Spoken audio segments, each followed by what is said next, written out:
The smile that fixed the world. Suits and ties shuffling down the hall, going into the president's bedroom. Single file in a hurried line. The vice president quickly tapped the president's bedside.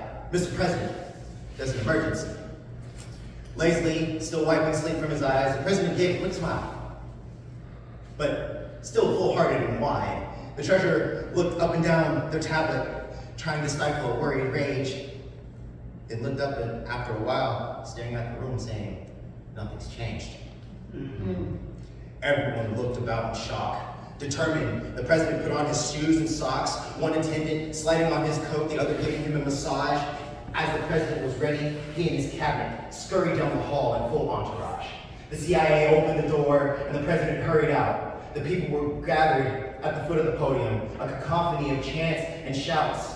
The president grabbed the podium, both hands, an audible smack, raised himself up on his toes, and smiled, holding a cheery disposition as he looked all about.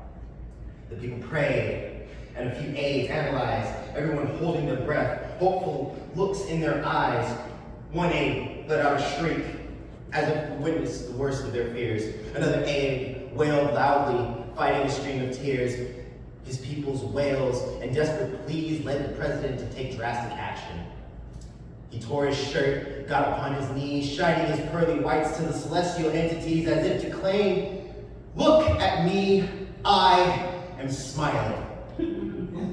The people paused, marveled by the display. The president was trying so hard, they exclaimed, surely with a smile like that, all of our problems are going to go away.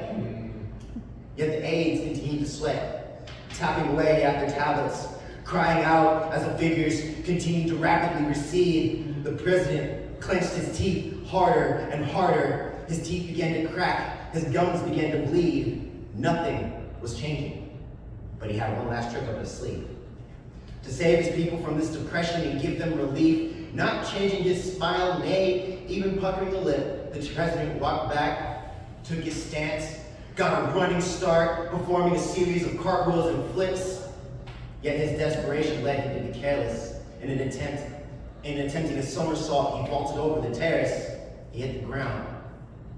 All the people gathered around, and after brief silence came a vicious riot. Cursing from the aged and wails from the young, how the people discovered yellow spots of plaque above the president's gums. The people cursed his name aloud. They threw his body in the street. They revolted and burned down the town hall, hanging all the aides in the cabinet for their deceit. And after the smoke had settled, they looked at each other a short while. They looked high and low at the teeth of all the young and old, where they would find the smile of the Savior, the smile that would cure the famines, the droughts, all of poverty, abuse of sovereignty, and the children with bad behavior. Upon this person they would give reverence, give a jeweled crown. The people of this nation to this very day are still searching all around. So if you're having a bad day and wearing a frown, and someone bids you to smile, don't get down. That poor person's problems, which is yet to be found.